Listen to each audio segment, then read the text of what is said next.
Ok, alors maintenant que vous avez créé une entreprise, ce va... Ok, alors maintenant que vous avez créé une entreprise, vous avez d'autres problématiques qui vont se poser à vous, notamment en termes de diversification, d'accord? C'est important de ne pas mettre tous ses œufs dans le même panier, je pense que vous êtes familier avec cette notion. Et puis vous allez voir que bah voilà, vous passez à un autre niveau. Et la question, c'est un petit peu comment vous investissez votre argent, comment vous investissez votre temps.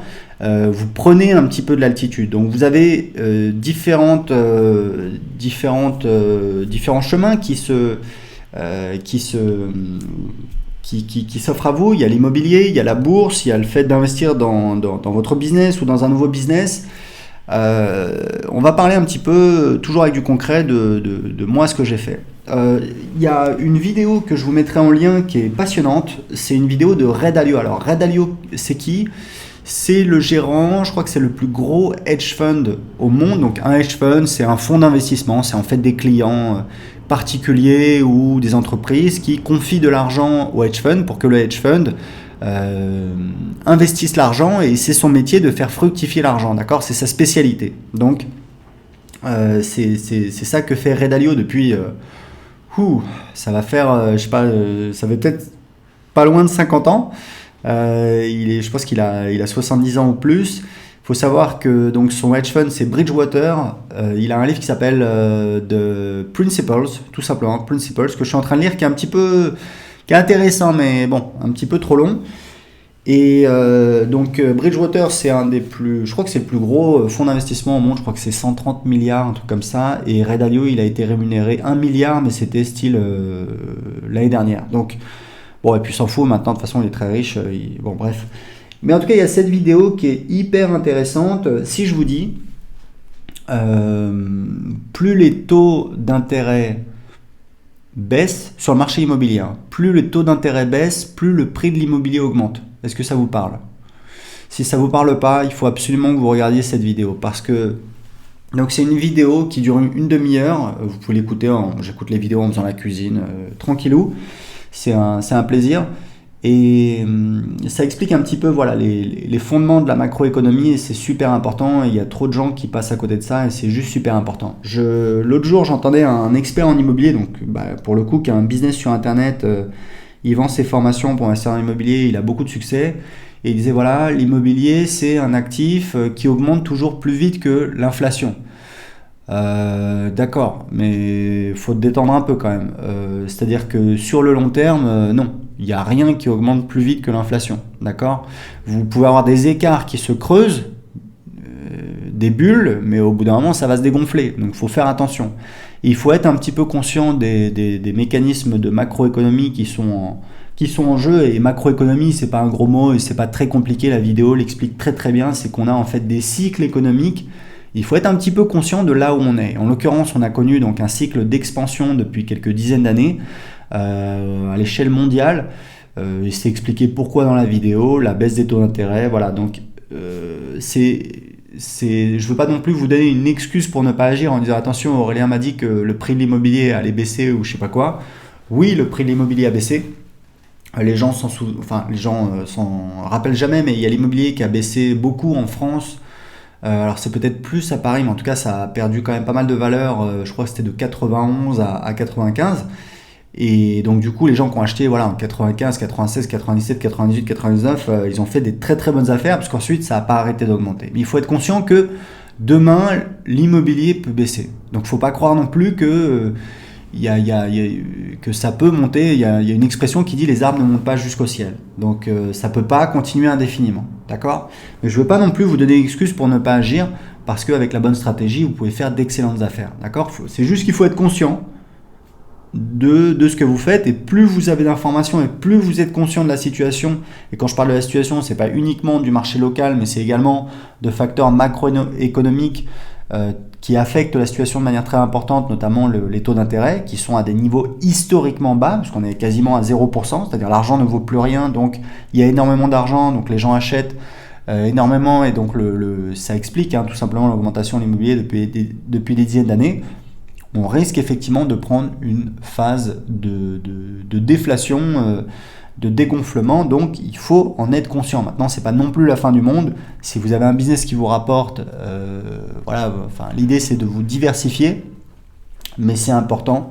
Ce serait pas bien de faire cette formation sans préciser ça, mais encore une fois, je veux pas que ce soit une excuse pour ne rien faire, parce que ça peut faire une stagflation comme au Japon, c'est-à-dire l'immobilier, l'économie reste un petit peu flat comme ça, plate pendant des dizaines d'années, on n'en sait rien, ou alors ça peut continuer à augmenter. Donc voilà, c'est juste, il faut être conscient de ça. Donc l'avantage d'investir dans l'immobilier, c'est qu'en fait il y a un effet de levier, puisqu'on peut emprunter l'argent à la banque et investir avec l'argent de la banque, ce qui n'est pas possible quand on veut investir dans la bourse, et ce qui est un petit peu limité quand on veut investir dans son entreprise. Enfin, moi, j'ai jamais investi jamais demandé un crédit pour investir dans mon entreprise. J'ai pas eu besoin et c'est pas forcément nécessaire. Mais voilà, il y a cet avantage-là.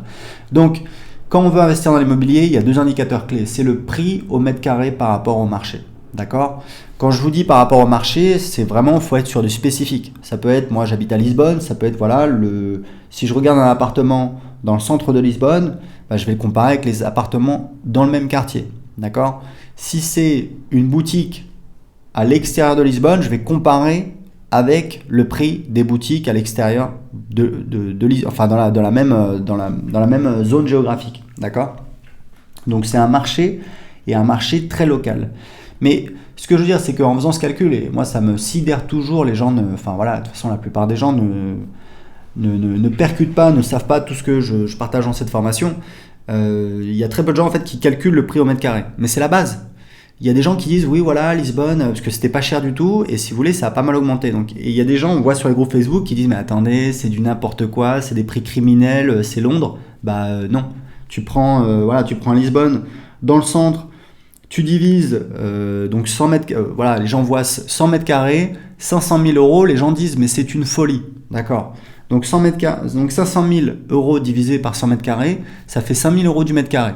À Paris, c'est 10 000 euros du mètre carré. Le SMIC au Portugal est 2 fois plus faible qu'en France, donc c'est pas déconnant. Vous voyez ce que je veux dire ? C'est juste pour dire que les gens ne tiltent pas. Ça veut rien dire en fait, ça c'est cher. Donc, vous pouvez avoir un truc à 800 000 euros qui est pas cher du tout, parce que le prix au mètre carré est pas cher du tout. Et puis, vous pouvez avoir un truc à 50 000 euros qui est extrêmement cher. On voit des biens, parfois à Lisbonne, 50 mètres carrés, j'ai vu ça, 30 mètres carrés, 200 000 euros, ça fait plus de 6 000 euros le mètre, c'est très cher. Après, ça dépend de la zone, ça dépend de l'état du bien, s'il nécessite des travaux, ça dépend du potentiel. Voilà. Évidemment, il y a d'autres facteurs, mais si vous voulez, ce qui se passe, c'est que l'immobilier, c'est un marché où en fait, on trouve facilement des anomalies de marché. D'accord ? Donc, c'est-à-dire des biens qui ne sont pas vraiment à leur juste prix. Et c'est comme ça que nous, on a fait une affaire de dingue.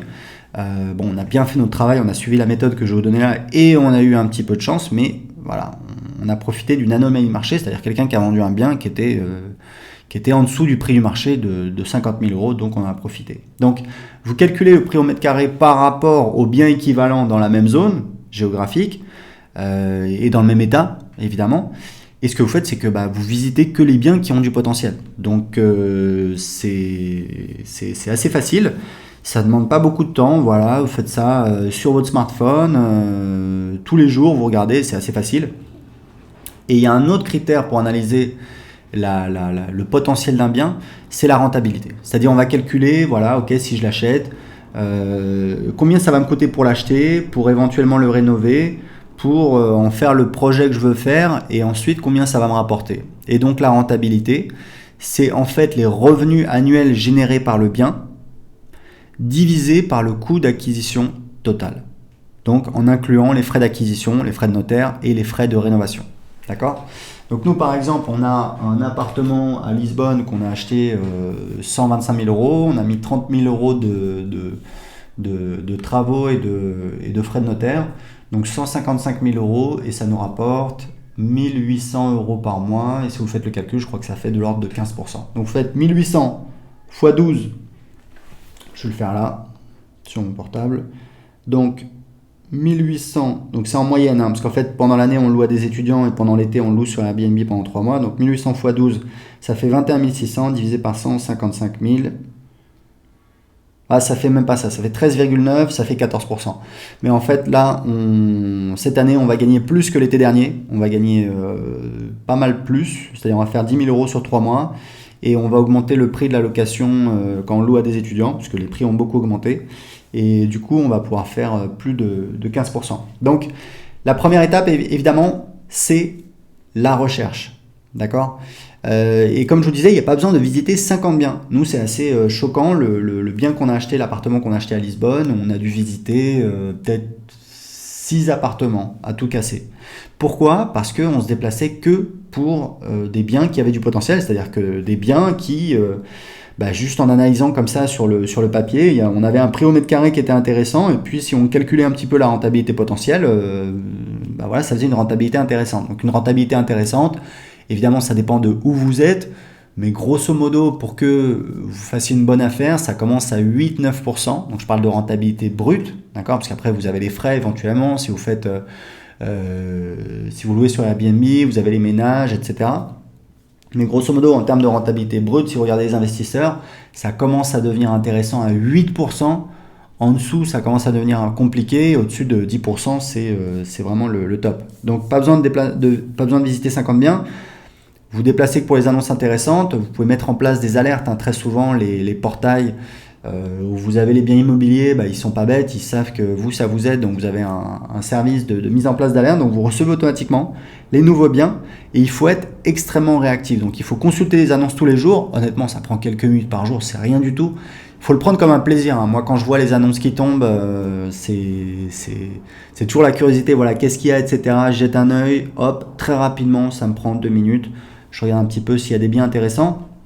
Il faut être à la fois patient parce que il n'y a pas d'urgence, et surtout, il faut être exigeant. Moi, c'est un truc que je comprends pas. Je parle avec des agents immobiliers. Alors évidemment, ils sont dépendants de ce qu'ils ont en portefeuille, mais quand je leur dis je veux un bien qui fait au moins 10% de rentabilité, ils me disent oui, mais des affaires comme ça, il y en a qu'une fois par an. Et je leur dis toujours la même chose. Je leur dis mais attendez, je vais pas en acheter un tous les jours. S'il y en a un qui tombe par an, c'est bon, je suis content. C'est même plus que suffisant. Et ils rigolent en me disant, en pensant, mais d'accord, mais c'est peut-être pas toi qui va l'avoir ce bien-là. Oui, mais moi je m'en fous. Il n'y a pas que toi non plus comme agent immobilier. Des affaires, il y en a tout le temps. Mais le truc important, c'est qu'il faut être exigeant. Faut avoir votre niveau d'exigence. Ok, je vais faire un investissement, je vais faire au moins tant. Et tant que je tombe pas ça, tant que je trouve pas ça, je bouge pas. Et honnêtement, si c'est votre premier investissement, c'est quelque part c'est le plus important.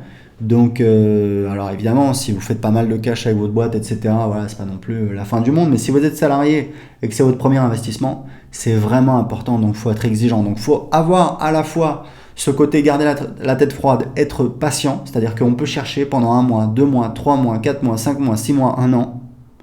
Au-delà de 6 mois, ça va être quand même difficile de continuer à se motiver, mais why not ? Il faut avoir ce côté un petit peu, le prédateur tapis dans l'ombre. Et à côté de ça, il faut être hyper réactif. C'est-à-dire que quand l'affaire, elle sort, faut le prendre tout de suite. Nous, quand le bien est sorti, on l'a visité. En fait, il y avait déjà un Français qui l'avait visité avant, qu'on connaissait. Ça, c'est rigolo, on s'en est rendu compte après. Qui est dans l'immobilier. Et en fait, il a un petit peu tergiversé. Il a voulu appeler une architecte, etc. Nous, on est passé derrière. On a sympathisé avec le vendeur. On a fait une proposition. Boum, on l'a eu. Et faut pas non plus une bonne affaire, c'est une bonne affaire. Nous, on a fait une proposition, je sais plus, c'était 124 500 et on a proposé, je sais plus, 124 000 ou je sais pas quoi. L'agent immobilier, elle a appelé le vendeur, elle nous a rappelé, elle a dit il est intransigeant, c'est 124 500. On a dit c'est bon, on signe. D'accord, faut pas non plus essayer on peut faire une petite proposition, mais si c'est déjà intéressant. Et moi, je voyais que les biens rénovés dans le quartier, il valait aux alentours de 200 000 et je me doutais qu'on pouvait le rénover pour 30 000 euros et donc en fait ce qui allait nous coûter 150 000 euros allait en valoir 200 000 et donc je savais qu'on avait fait une plus-value potentielle de 50 000 euros. Et c'est vrai qu'on dit souvent qu'on gagne de l'argent dans l'IMO à l'achat, c'est-à-dire qu'il faut qu'au moment où on achète, on sait qu'on a gagné de l'argent. Et puis pour gagner de l'argent, très souvent, il faut résoudre des problèmes. En fait, il faut voir de la valeur là où les autres n'en voient pas. Et l'idée, ça va être de créer de la valeur. Un entrepreneur, c'est quelqu'un qui met à bout des ressources. À la base, un entrepreneur, enfin en tout cas au 19e siècle, il dit ok, je vais louer un entrepôt, je vais acheter des machines, je vais embaucher des employés, on va produire des machins qu'on va vendre. On met bout à bout des ressources. Par exemple, vous allez rénover un bien avec un entrepreneur sérieux et bon marché. Vous allez créer de la valeur, vous prenez un bien à rénover, vous prenez un entrepreneur compétent, bon marché et sérieux, boum, vous avez un bien rénové à un bon tarif et du coup vous avez créé de la valeur. Donc évidemment vous avez résolu un problème, vous avez un truc à la base qui n'était pas terrible. Nous le nôtre il était dans un état tout à fait correct, c'est juste que voilà c'était vieux quoi, il fallait bien le rafraîchir. Vous pouvez des fois trouver des ruines. Sur Lisbonne il y a énormément d'argent investi, énormément de chantiers. Bon bah voilà, si c'est une ruine et que même la structure peut être un petit peu abîmée, il faut voir avec des architectes, mais vous êtes payé, vous êtes payé pour résoudre des problèmes, vous êtes payé pour créer de la valeur. Donc ça c'est la première chose. La deuxième chose c'est le fait de profiter de tendances de fond. C'est simple, hein, quand vous avez un mouvement qui est absolument énorme, si vous arrivez en anglais on dit piggybacking, c'est chevaucher le dos du cochon. Vous allez gagner de l'argent. Un exemple sur le web, c'est WordPress. WordPress, je ne sais pas si vous connaissez, c'est un logiciel gratuit qui vous permet de créer un blog. Aujourd'hui, il y a, je crois que c'est 15 ou 20% des sites internet dans le monde qui utilisent WordPress, donc c'est juste dingue. C'est une boîte qui vaut je pense que c'est une boîte qui a dépassé le milliard d'euros de valorisation, en tout cas qui fait plus de 100 millions par an de chiffre d'affaires, enfin bon bref. Et ça a créé un écosystème, c'est-à-dire qu'il y a plein de gens qui ont profité de WordPress pour créer des thèmes WordPress payants, des plugins WordPress payants, et il y a des gens qui font des millions par an, donc ils profitent de cette tendance de fond. Dans l'immobilier, on a le boom de la location saisonnière, évidemment on a Airbnb. Du coup, il y a plein de gens qui se sont mis dans Airbnb. Moi, je l'ai vu à Lisbonne. J'ai fait le calcul, j'ai dit ça, on va pouvoir le louer, faire au moins 1600-1700 euros par mois. On l'a mis sur Airbnb. Le premier jour, on a eu un appel, on a eu des Américains qui étaient en galère et qui sont arrivés le jour même. Voilà. Donc, il faut bien réfléchir à son projet. Pas besoin de faire un business plan de 36 km, c'est même contre-productif. Mais voilà, à la limite, vous faites une note. Vous notez un petit peu, peut-être dans Evernote, moi j'utilise beaucoup, petit calcul, combien ça pourrait me rapporter. Donc on a le boom de la location saisonnière, donc il y a beaucoup de centres-villes dans des villes touristiques qui se sont un petit peu transformées entre guillemets en hôtels. Vous avez également des destinations qui deviennent à la mode. Lisbonne, c'est devenu énormément à la mode. Moi j'ai une cliente qui a créé un blog à la base sur le Portugal, elle a commencé à parler d'immobilier, elle a commencé à voir qu'elle avait souvent des demandes, du coup elle a créé son agence immobilière au Portugal et aujourd'hui elle est passée plein de fois au JT puisque le JT, le Portugal, Lisbonne, c'est devenu très à la mode et donc quand les journalistes ont besoin de quelqu'un, ils l'appellent elle s'appelle Nathalie Gabiro, elle est en Algarve et elle a une agence immobilière avec son mari, je crois même qu'elle en a ouvert plusieurs. Donc voilà, c'est aussi une tendance de fond, si vous voulez, c'est qu'on a profité non seulement du boom de la location saisonnière, mais également de l'explosion un petit peu du tourisme à Lisbonne. Mais après, il y a toujours des affaires à faire. On a acheté en 2015. En 2015, je peux vous dire que il y a des gens qui disaient voilà, c'était plus facile avant, et c'était pas si facile que ça. On a visité des trucs qui étaient vraiment pas intéressants. Il faut attendre la bonne affaire. Vous pouvez regarder sur les tendances de fond, il y a des nouveaux modes de vie, par exemple la colocation, ça se fait de plus en plus, c'est-à-dire que des jeunes actifs, ils vont, plutôt que d'habiter tout seul, ils préfèrent habiter à plusieurs parce que ça coûte moins cher et puis c'est plus sympa. Ce que vous pouvez faire, et nous-mêmes on y réfléchit pour investir ici au Portugal, puisque le problème c'est que si vous voulez investir dans le centre-ville pour faire du Airbnb, il y a beaucoup d'investisseurs, donc les prix ont augmenté, donc c'est plus très intéressant, ça devient très compliqué. Du coup, une possibilité, c'est d'acheter un petit peu plus excentré, en se disant qu'il y a beaucoup de Portugais qui travaillent à Lisbonne et puis qui habitent en périphérie parce que ça coûte trop cher. Donc ce qu'on fait, c'est qu'on achète un T3, on ferme la salle de séjour, on crée une 4e chambre et on fait une colocation. Donc ça résout un problème pour eux puisqu'ils ont un logement de qualité, propre, refait à un tarif abordable et nous c'est rentable. Donc voilà, vous voyez un petit peu, on va créer de la valeur. Ce qui est important aussi, c'est de créer votre équipe. Je vais vous dire un truc, quand vous êtes entrepreneur, vous avez très souvent besoin de faire appel à des prestataires. Si vous faites pas appel à des prestataires, c'est que vous faites tout seul et donc vous êtes victime du le mythe de l'entrepreneur, dit e-myth de Michael Gerber. Donc vous devez évidemment monter votre équipe et puis même c'est logique, vous pouvez pas être bon partout, vous pouvez pas travailler 26 heures par jour, vous pouvez pas tout faire. Donc l'idée c'est d'être le stratège, c'est d'être l'entrepreneur, l'investisseur et puis de faire travailler les autres personnes. Et honnêtement, moi quand je suis arrivé au Portugal, mon objectif c'était un défi, c'était d'acheter un bien d'investir à Lisbonne la première année suivant mon arrivée, sachant que je parlais pas la langue, que je connaissais pas très bien la ville. Et en fait, au bout de 6 mois, on a fait cet investissement. Et donc, on a trouvé un entrepreneur pour rénover. Et comment je fonctionne, idéalement pour trouver un prestataire, vous cherchez quelqu'un qui a fait ses preuves, c'est-à-dire quelqu'un qui vous est recommandé par une autre personne. Parce que si c'est pas le cas, vous prenez un gros risque. Et si c'est quelqu'un qui vous dit oui, je connais un tel, il a travaillé pour un autre, ça marche pas. Moi, ma première comptable en France, c'était une catastrophe, c'était un cauchemar. Elle disparaissait pendant des semaines, etc. C'était ma banquière qui m'a dit oui, bah Yael, elle travaille pour d'autres clients, mais elle savait pas si les clients étaient satisfaits. Donc c'est une très mauvaise idée. Donc il faut prendre quelqu'un qui vous a été recommandé. Donc moi je suis allé sur des groupes Facebook de Français qui vivent à Lisbonne. J'ai dit voilà, est-ce que vous avez un entrepreneur à me recommander? Il y a quelqu'un qui m'a dit bah voilà, monsieur Antonio, tac tac, numéro de téléphone. On a demandé à lui, on a demandé à un autre entrepreneur. Donc on a demandé 3 devis. Au final, lui, il était toujours en avance au rendez-vous. C'est un monsieur qui a 60 ans, ça fait 40 ans qu'il fait ça. Donc voilà, il sait ce qu'il fait. Très très bon marché. Et Antonio, c'est lui qui a rénové mon bureau et on le recommande à des amis, ils sont très contents. Alors si vous voulez faire quelque chose vraiment de nickel, de haut de gamme, lui c'est peut-être pas forcément l'entrepreneur le plus adapté puisque lui c'est plutôt du vite fait, bien fait, pas cher. Donc il faut le savoir, c'est normal, hein, vous pouvez pas payer pas cher et puis avoir un truc absolument génial, mais c'est très bien, il n'y a pas de souci. Et on l'adore, on est très content de lui. Donc c'est tout à fait possible de débarquer, de connaître personne et de monter votre équipe. Et vous devriez monter votre équipe. Voilà, si vous pouvez connaître un banquier qui vous fait confiance. Si vous êtes un entrepreneur, croyez-moi, on avance plus vite, plus loin quand on est plusieurs. Donc il faut créer votre équipe et la méthode pour pas vous faire rouler, c'est de prendre des gens qui ont prouvé à d'autres personnes qu'ils étaient capables de faire.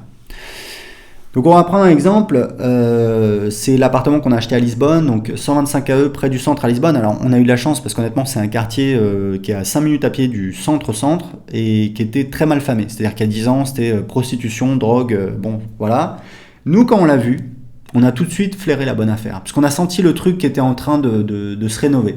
Il y a une petite place à côté et je vais vous dire un truc, c'est pour ça... Quand je vous dis que ça doit être un plaisir, ça doit être un plaisir. Vous devez avoir des frissons. On a visité l'appartement, déjà on a une vue à 180 degrés. On s'est regardé avec ma femme du style, mais c'est génial. Et le vendeur il nous a dit, attendez, on descend les escaliers, vous allez voir, il y a une petite place, etc. On arrive sur la place, frisson. Une petite place trop mignonne avec des petits cafés, etc. J'ai dit, non mais attends, c'est pas possible, les touristes ils vont adorer ça, c'est juste génial. Donc on l'a rénové. On avait en fait un espèce de salon un petit peu aveugle, petit, obscur, etc. On l'a fermé, on a fait une 4e chambre avec une fenêtre interne qui donne sur l'espace où on a l'espace social du coup, où on a la baie vitrée. Donc voilà, ça se passe très bien, c'est une petite chambre, il y a un toilette à côté, donc c'est peut-être un petit peu plus bruyant, mais bon voilà, pour quelqu'un que ça dérange pas, ça pose pas de soucis. En pratique, on n'a pas eu de plainte, ça se passe très bien, donc on a 4 chambres. Ça nous a coûté 30 000 € pour la rénovation et également l'ameublement. On a mis du Ikea, hein, c'est pas du haut de gamme, mais bon, ça fait le job. Investissement total 155 AE, revenu mensuel 1800 € par mois, 21 600 € par an, divisé par 155 000, ça fait 13,9% de rentabilité. Mais surtout aujourd'hui, 3 ans plus tard, il vaut 300 000 € et je pense même que dans pas longtemps, il va en valoir 400 000. Donc c'est une bonne affaire et surtout, si on compte la rentabilité, donc on a non seulement les revenus qu'on a générés, mais également l'augmentation du capital, enfin l'augmentation de la valeur du bien.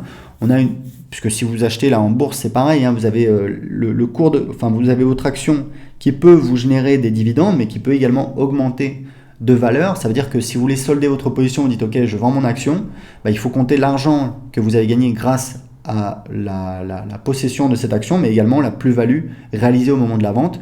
Et ça vous permet de calculer la rentabilité divisée par le temps pendant lequel vous l'avez eu. Donc si on compte depuis 3 ans, ça fait donc 64 000 euros de revenus locatifs, plus 151 000 euros. Alors je me suis un peu enflammé, 151 000 euros, en fait c'est 145 pour faire 300, mais bon, comme je vous dis honnêtement, il vaut plus. Ça fait donc 215 000 euros de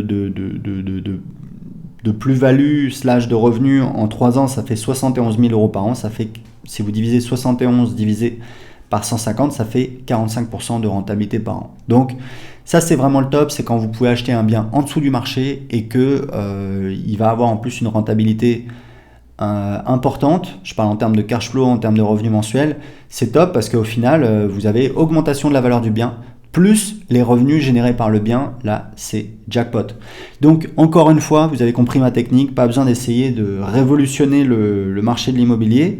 Regardez ce qui marche et faites pareil. En France, c'est quoi? C'est des immeubles de rapport en province où on a des tickets qui sont pas très élevés. Je sais que je parlais avec un investisseur, Goulouen Tristan, qui a écrit un livre. Voilà, c'est le pompier qui est devenu millionnaire avec l'immobilier. Donc je l'ai rencontré, il est venu à Lisbonne, il a fait mon interview, c'était cool. J'avais lu son livre qui est hyper intéressant et inspirant. Et lui, il me disait que, alors je crois que c'est à Nîmes ou Béziers, ou les deux, on peut acheter des immeubles de rapport, mais pour une bouchée de pain, j'avais regardé, je crois, je sais plus, 50 000 euros, 60 000 euros, 70 000 euros, et on peut faire 15% de rentabilité. J'ai une personne qui a travaillé avec moi, un petit jeune, Jérémy, qui était mon salarié quand j'étais en France. Il a investi à Saint-Omer, il a acheté 3 biens quand même, il faisait du 12-14% de rentabilité. Alors attendez, faut savoir un truc, c'est que quand vous avez 12-14% de rentabilité, bon, nous on a de la chance, on n'a pas beaucoup de problèmes, mais si vous achetez à Saint-Omer, oui, vous pouvez avoir des problèmes, d'accord? Mais n'oubliez pas, vous êtes payé parce que vous résolvez des problèmes. Donc c'est un truc qu'il faut savoir, c'est que si vous achetez dans une zone premium, c'est-à-dire les beaux quartiers, c'est-à-dire Paris, voilà, les beaux quartiers n'importe où, vous avez des rentabilités qui sont faibles. Pourquoi? Parce que le risque il est faible, parce que les locataires qui sont dedans, en général c'est les gens qui ont de l'argent, qui payent, ça se passe tranquillement. Vous avez des quartiers, et même moi j'ai grandi dans une banlieue, je vous disais une banlieue difficile. Bon alors oui, il y a eu quelques morts, mais bon, dans l'ensemble, les gens se montent un petit peu le bourrichon, quoi. Vous allez là-bas, vous allez vous balader à Gennevilliers, il va rien vous arriver du tout. Je le sais. Vous pouvez vous faire éventuellement un peu emmerder, mais c'est assez rare. Mais voilà, donc les gens ont peur d'aller là-bas, ont peur d'investir là-bas, et du coup, vous avez des taux de rentabilité qui sont plus élevés. Vous avez un risque évidemment qui est associé. En investissement, c'est toujours le ratio rendement-risque, c'est comme ça. Donc il faut essayer de trouver le bon ratio. Mais voilà, vous avez en ce moment, ce qui marche bien, c'est la colocation. Et tout simplement, suivez des gens qui investissent dans l'immobilier. Donc souvent, ils vendent des formations. Vous n'êtes pas obligé d'acheter leurs formations. Vous pouvez regarder leurs vidéos sur YouTube. Il y a des experts comme Jean Bodin, Olivier Seban. Vous pouvez les suivre. Et puis voilà, vous faites comme eux, tout simplement. Ils parlent ouvertement. C'est des gens, oui, ils vendent leurs formations. Mais c'est des gens qui investissent dans l'immobilier, qui savent de quoi ils parlent, qui ont acheté plusieurs biens et voilà, qui savent de quoi ils parlent. Donc, c'est pas très compliqué. Et parce qu'il y a une petite jeune là qui est à Porto, une Française qui m'a contacté, qui m'a dit voilà, tu pourrais me donner des conseils dans l'immobilier. Je lui ai donné quelques conseils et elle me dit oui, parce que j'ai peur d'investir. Ah, mais attends, tout le monde a peur, c'est normal. Si vous n'avez pas peur, c'est que vous êtes vous êtes assis sur votre canapé en train de regarder la télé. Si vous êtes entrepreneur, vous allez avoir peur. Moi, je peux vous dire que voilà, j'ai eu peur quand j'ai acheté cet appartement. Est-ce que j'ai eu peur? Non, parce qu'en fait j'étais sûr que j'allais faire une bonne affaire, mais j'ai eu peur dans plein de situations dans ma carrière d'entrepreneur, et c'est normal. Et votre travail, encore une fois, c'est de faire votre travail bien pour mettre toutes les chances de votre côté. Et devinez quoi, quand vous mettez toutes les chances de votre côté, comme par hasard, vous avez de la chance. Donc si vous faites bien votre travail, si vous suivez la méthode, si vous cherchez, si vous analysez le prix au mètre carré du bien que vous achetez par rapport au prix au mètre carré des biens équivalents. Moi, j'ai acheté un bureau, je comprends pas pourquoi, c'est un immeuble, j'ai payé, donc ça fait 50 mètres carrés, on l'a acheté 105 000 euros, on a vu sur le Tage, là je vous regarde, j'ai vu sur le pont du 24 avril à Lisbonne, qui est magnifique, qui ressemble au pont du Golden Gate, qui a été fait par la même société. dans les années 60 et on a eu un coup de cœur. Il était à 110, on a demandé à 105, il n'était pas encore sur le marché. Enfin voilà, c'est le premier bureau qu'on visitait. Donc ici, donc, j'ai payé 2000 euros par mois. Juste en face, 100 mètres plus haut, il y a un bâtiment énorme. Donc c'est que des bureaux, c'est neuf apparemment. C'est entre 3000 et 4000 euros du mètre carré. Donc je suis allé voir les annonces. Donc il y a un grand truc bureau à vendre. Donc je veux bien que voilà, c'est neuf, machin. Ils ont peut-être place de parking et tout, mais ça explique pas les x2 en termes de valeur. Donc soit eux ils sont trop hauts, soit moi j'ai acheté trop bas. Et je pense que c'est certainement un peu des deux. Je sais que le jour où on a signé mon bureau chez le notaire, l'agent immobilier il m'a pris à part, il m'a dit, donc on l'a acheté 105 000 euros, il m'a dit écoute, si tu veux, j'ai un client, je te le vends cette semaine 135 000 euros. Je lui ai dit écoute, détends-toi, j'en ai besoin pour travailler, mais voilà, ça fait toujours plaisir, c'est une bonne affaire, j'ai pas fait que des bonnes affaires, j'ai acheté un petit T1 en Colombie, voilà, j'ai pas été forcément patient, et puis bon, il y a aussi Enfin bon bref, c'est un peu compliqué, mais grosso modo, sa valeur a un petit peu baissé. Bon, c'était 50 000 euros, je pense qu'aujourd'hui, il en vaut 35. Il y a la valeur du peso colombien voilà, qui a baissé bon, pour des raisons structurelles en Colombie.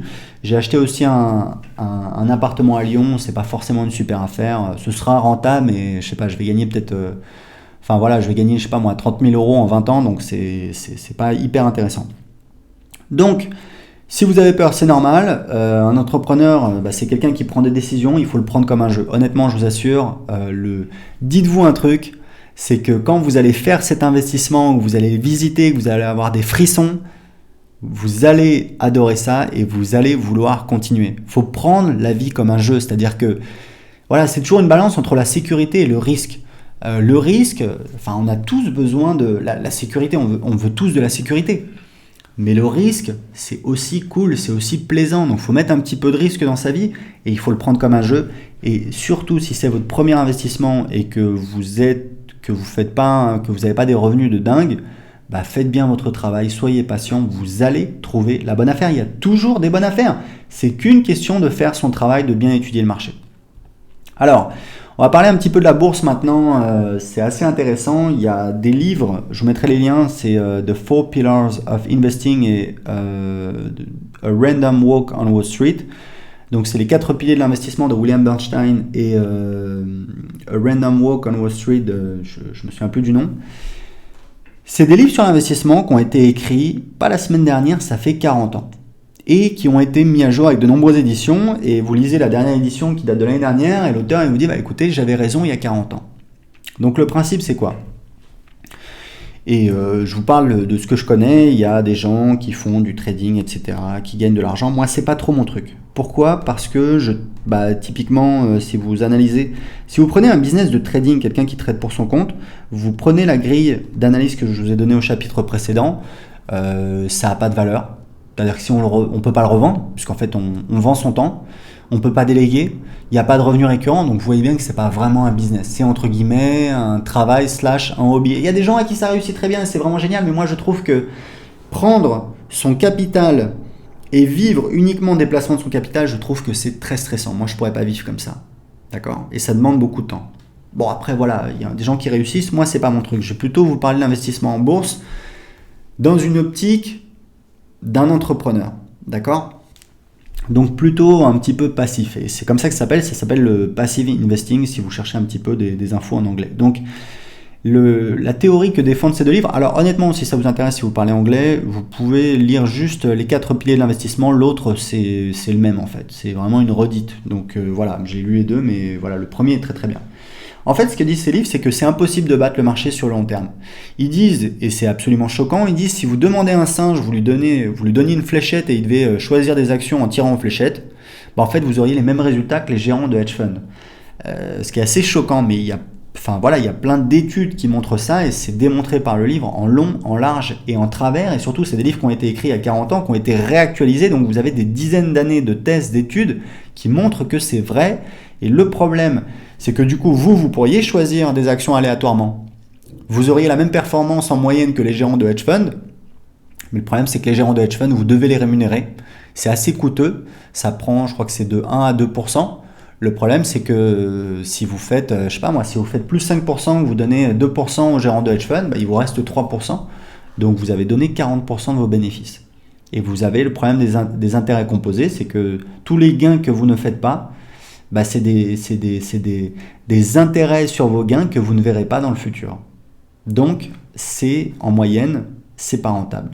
Alors, vous me croyez ou vous ne me croyez pas, lisez le livre, c'est expliqué en long, en large et en travers, mais si vous regardez en fait les gérants de hedge fund qui arrivent à battre le marché sur une période longue, c'est-à-dire 5 ans, 10 ans, très souvent ensuite, vous remarquez qu'ils font des contre-performances. Vous avez peut-être vu le film The Big Short, qui est passionnant sur des gens qui investissent, en fait, qui anticipent la crise de 2008 et qui gagnent beaucoup d'argent. Donc le film est absolument génial.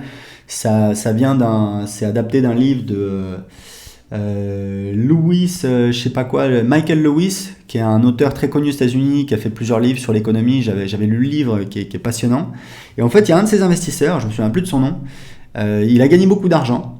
Et en fait, par curiosité, j'ai cherché son nom il y a quelques temps. Je me suis aperçu que depuis 10 ans, il s'était complètement planté. Il avait fait plusieurs paris, il s'était complètement planté. Donc en fait, il a été extrêmement bon sur la crise de 2008. Et puis après, il s'est planté plusieurs fois. Donc en moyenne, les gérants de hedge fund n'arrivent pas à battre le marché sur une longue période. Et s'ils y arrivent, au bout d'un moment, ça change. Et si vous cherchez ceux qui battent le marché depuis des décennies, on les compte sur les doigts d'une main. C'est Warren Buffett, quelques autres.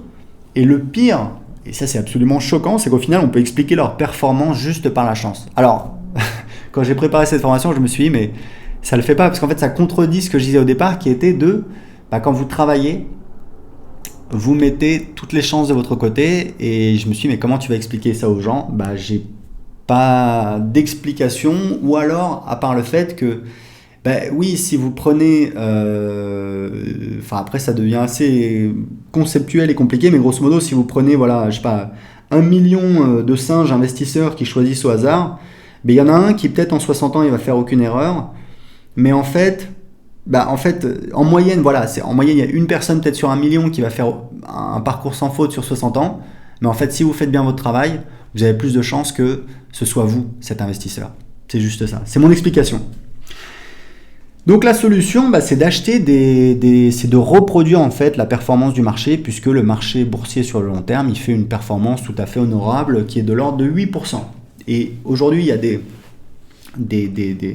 produits financiers qui s'appellent des trackers, qui sont des produits financiers qui reproduisent des performances, mais ça peut être de tout. Ça peut être, vous avez un tracker qui est toutes les actions aux États-Unis, un tracker qui est les 2000 plus grosses actions aux États-Unis, etc., etc. Donc vous avez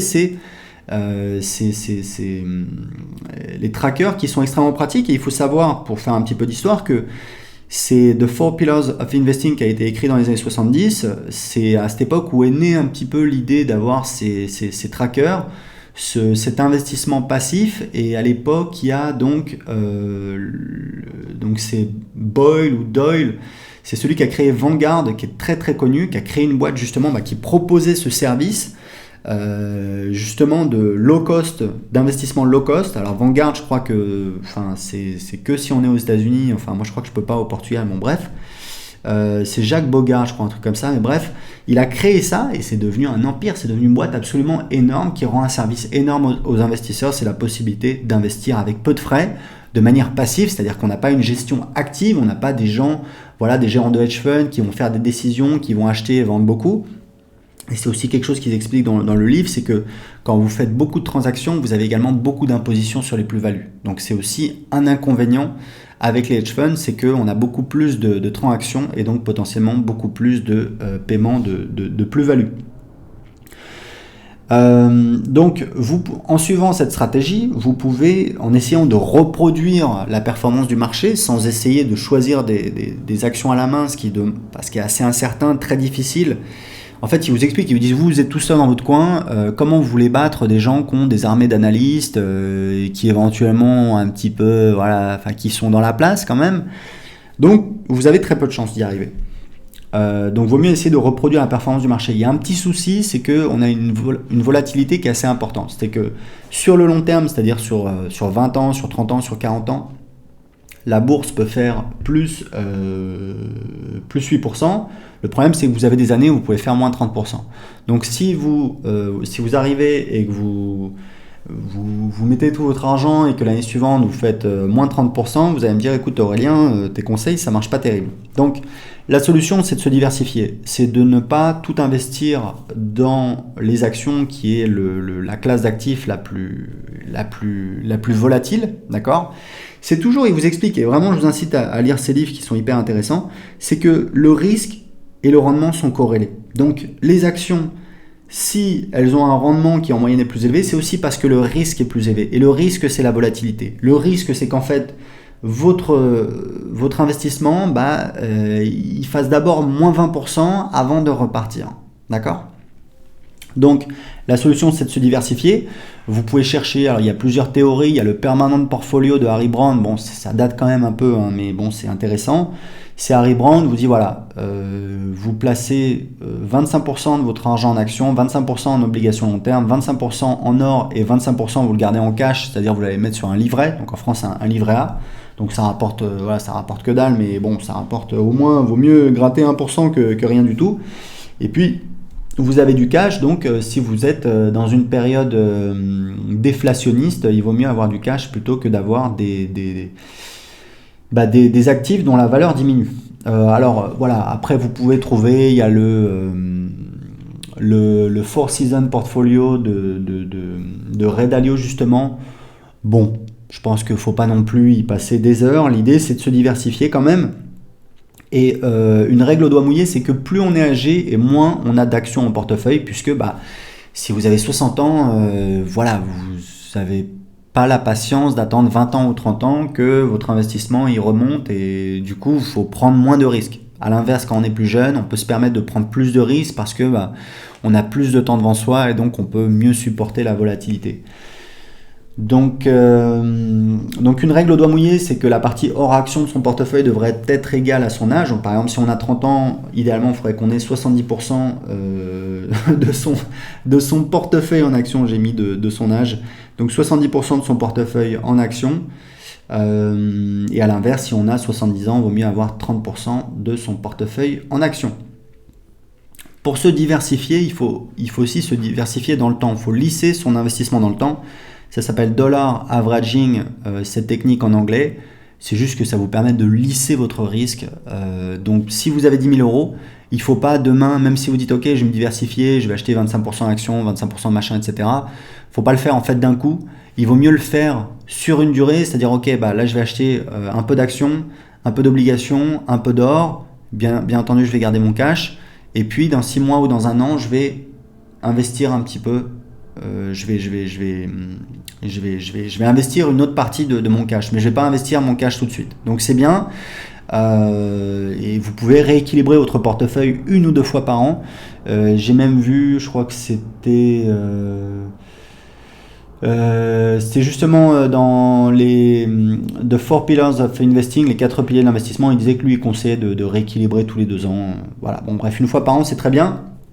Et ce qui est contre-intuitif, c'est que du coup, pour rééquilibrer votre portefeuille, vous allez vendre ce qui a bien performé et vous allez acheter ce qui a moins bien performé. Et c'est contre-intuitif, mais c'est ce qui marche sur le long terme. Et vraiment, c'est pour ça que je vous dis, lisez ces livres, parce que c'est hyper enrichissant et il vous suffit d'en lire un, c'est The 4 Pillars of Investing. C'est que typiquement, ce que vous voyez, ce que font les gens, c'est qu'ils prennent, ok, et on veut tous faire ça, on est tous câblés pour ça. Quand on veut investir, on dit, ok, je regarde les actions, alors je regarde les fonds d'investissement, les hedge funds, et puis je vais chercher ceux qui ont eu des bonnes performances, et puis je vais plus avoir envie d'investir sur eux, d'accord ? Oui, mais sauf qu'en fait ça marche pas, c'est le contraire qui marche. C'est-à-dire que ce qui a le mieux performé jusqu'à présent, c'est ce qui a le moins de chances de bien performer dans le futur. Moi, quand j'ai acheté mon appartement à Lisbonne, dans un quartier où les Portugais ne voulaient pas acheter, parce que historiquement c'était mal famé, c'est là où il fallait acheter. Donc moi en tout cas c'est ma vision des choses, il faut acheter ce que personne ne veut acheter. Si vous voulez faire des bonnes affaires en bourse, faut pas rentrer en bourse quand tout le monde veut acheter parce que c'est en plein boom et qu'on a son voisin qui a acheté ses actions l'année dernière, il a pris 30%. Non, c'est là où vous prenez le plus de risques puisque vous achetez au plus haut. Moi, ce que je veux acheter, c'est des trucs que personne ne veut acheter. Donc voilà, c'est juste une aparté. Et justement, pour vous parler en toute sincérité, puisque vous savez que je suis assez transparent, au jour d'aujourd'hui, j'ai jamais acheté un seul titre. D'accord? Ce que je vous ai dit, c'est de la théorie. Donc, c'est vraiment pour être transparent. Sauf que quand je vais commencer à investir, c'est ça que je vais faire. Je vais acheter petit à petit, tous les mois, je vais, voilà, 100 euros, 200 euros, 300 euros, 400 euros, 500 euros, 1000 euros, j'en sais rien, 2000 euros, 5000 euros, bon, bref, j'en sais rien, ça dépend de voilà. Mais c'est comme ça que je vais faire et je vais investir. Et même pour parler plus précisément, ma stratégie, ça va être d'acheter des marchés. Alors, il y a un statut en fait, je sais plus comment ça s'appelle, mais c'est un statut, c'est un calcul en fait, je crois que c'est le PR ratio ou le Schiller ratio. C'est en fait, grosso modo, je vais prendre des marchés qui ont, qui ont une valorisation qui est faible. Alors c'est assez compliqué, j'ai pas le résultat exactement, mais grosso modo, ça vous permet de déterminer en fait des marchés qui sont pas chers. Et vous trouvez, c'est assez génial sur internet, des cartes qui vous montrent les pays pour lesquels les marchés boursiers sont pas chers et pour lesquels les marchés boursiers sont très chers. Donc ce qui est pas cher aujourd'hui, c'est Brésil, c'est Russie, c'est Turquie, c'est Portugal, Espagne. Alors évidemment, vous voyez encore une fois, le rendement est corrélé au risque. Hein. Le Brésil, ils ont eu des gros problèmes politiques, économiques. Voilà. La Russie, ben, pareil. Des problèmes, il y a eu une grosse crise, mais bon, c'est plus risqué, mais c'est là où vous avez un potentiel sur le long terme beaucoup plus intéressant. Et pour terminer là-dessus, si vous regardez les potentiels de rendement, c'est toujours sur ce type de marché qu'on va faire les meilleurs rendements. Ah oui, c'est logique, puisque aujourd'hui ça vaut pas cher. Alors évidemment, on a un risque, donc une volatilité qui est plus importante. Donc si vous le gardez 1 an, 2 ans, 3 ans, 5 ans, bah, peut-être que ça va pas être suffisant. Mais si vous le gardez 5 ans, 10 ans, 15 ans, vous allez être bon et vous allez faire une rentabilité excellente. Donc moi, ma stratégie avec la bourse, c'est de me diversifier, d'accord? C'est d'investir petit à petit, investir de manière passive, me créer un portefeuille, de l'argent dont j'ai pas besoin, donc il n'y a pas de pression. Si la valeur diminue, bah, il n'y a pas de stress du tout. C'est juste pour me diversifier, parce que bah, si je garde le cash sur le compte, voilà, avec un livret, ça rapporte rien, ou alors en cash sous mon matelas, ça rapporte rien non plus. C'est juste une optique de diversification de long terme, en mode passif, d'accord? Donc ça va me demander très peu de temps. Voilà, peut-être, je sais pas moi, 4 heures par an, et ça me convient très très bien. Alors, pourquoi je vous parle de la bourse et j'ai pas investi en bourse? Parce que, bah, comme vous avez vu, j'ai pas mal investi dans l'immobilier. Aujourd'hui, j'ai 4 biens immobiliers qui valent environ 700 000 euros aujourd'hui. On a acheté mon bureau, bah, ça remonte, ça fait moins d'1 an. Donc au Portugal, c'est pas comme en France, hein, vous pouvez pas emprunter 100 voire 105%. Vous pouvez emprunter en général 70%. Donc même si c'est pas très cher, on l'a rénové, on a mis des clims, etc. Donc on a mis quand même 40 000 euros de notre poche. Donc ça, voilà, même si on a 60 000 euros sur le compte, vous dépensez 40 000 euros, il en reste 20 000, quoi. Donc c'est plus la même. Et puis surtout, bah moi, ces 2 dernières années, depuis 2016, j'ai investi massivement dans mon entreprise. Donc c'est un petit peu ce qu'on va voir la troisième partie pour se diversifier. Donc moi, depuis 2010, j'ai un business sur Internet, j'en ai même 2. J'ai mon business de formation d'anglais, j'ai mes formations web marketing. Et puis bah, j'étais un peu frustré par les solutions existantes parce que, alors c'est en anglais, moi je parle bien anglais, mais bon, voilà, c'était pas exactement parfait, je trouvais. Ça fait des années que je m'intéresse aux startups. J'écoute donc j'ai lu un livre qui s'appelle The Lean Startup, qui est très connu, d'Eric Ries, qu'on peut trouver en français, où c'est une méthodologie pour créer sa startup, que j'ai trouvé très brillante, très intéressante, très inspirante. J'ai lu ça en 2012. Et puis ça fait des années que j'écoute des podcasts comme par exemple Mixergy, où en fait c'est des interviews d'entrepreneurs qui ont créé leur startup. Et je vous dis sincèrement, aux États-Unis, bah voilà quoi, je dis pas la moindre startup fait 50 000 $ par mois, mais bon, je le pense, c'est à peu près ça. Et évidemment, vous avez vu, je vous ai expliqué pourquoi, une startup c'est un bon business model. Donc, moi je suis arrivé à un niveau où grosso modo, je faisais 20 000 euros par mois entre guillemets, de bénéfices avec ma boîte, puisque je vendais mes formations sur lesquelles bah, j'ai très peu de marge.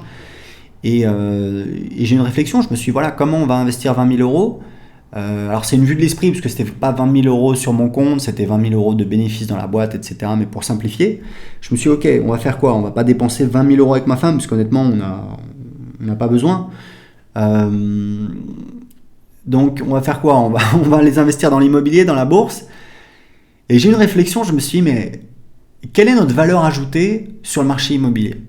Alors c'est sûr, au Portugal, on connaît la ville, on a un entrepreneur, on parle portugais, on est un petit peu débrouillard, on connaît voilà la méthode que je vous ai exposée, donc on a une valeur ajoutée quand même. Mais bon, il y a aussi, je vois, des appartements souvent à vendre déjà rénovés à Lisbonne. Je sais que c'est souvent des entrepreneurs portugais qui connaissent la combine, donc ils ont accès à des biens qui ne sont pas encore en vente, ou voilà, dans leur réseau, ils les achètent, ils les rénovent, ils les vendent, et à des tarifs pas super intéressants parce qu'ils sont déjà rénovés.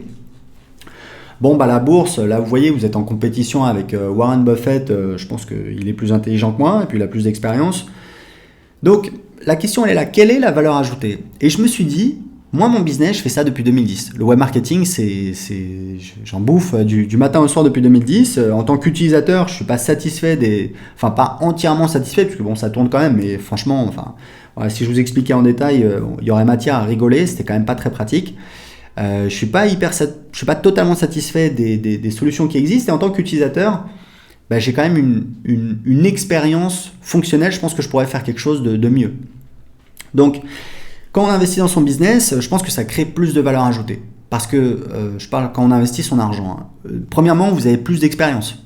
Bah oui, ça fait des années que vous faites ça. Deuxièmement, vous y passez plus de temps. Donc on a un espèce d'effet de levier. C'est pas non seulement l'argent que vous dépensez, c'est le temps que vous y passez.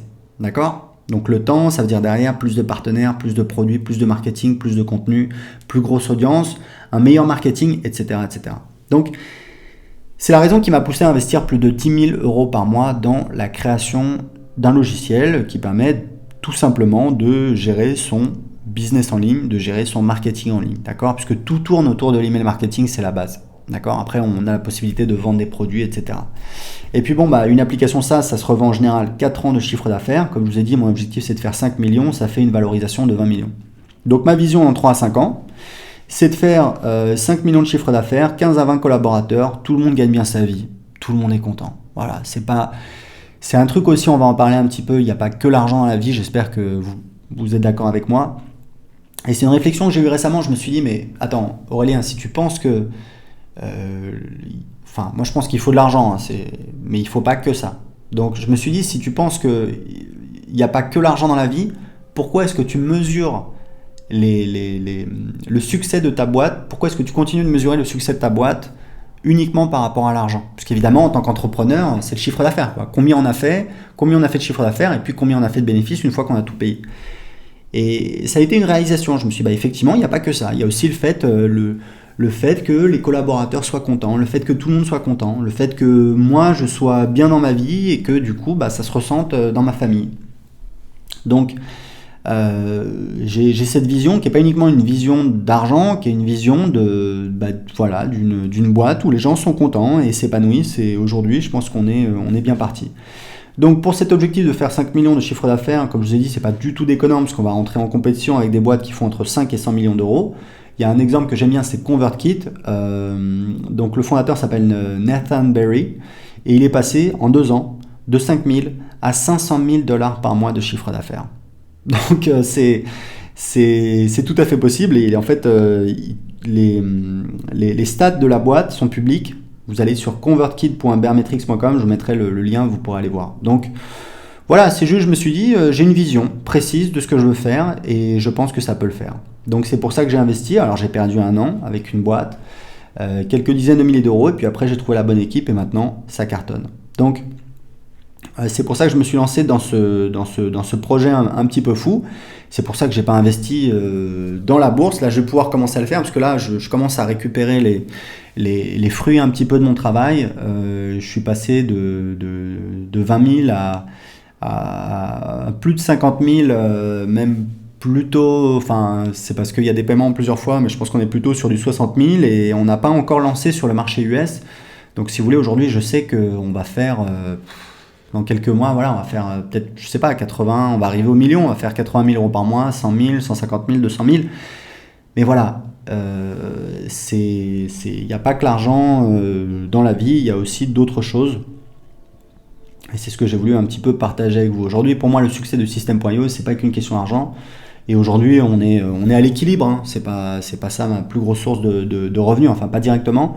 Mais on a une équipe de personnes qui sont passionnées, qui adorent ce qu'ils font, qui ont l'impression de faire quelque chose d'utile.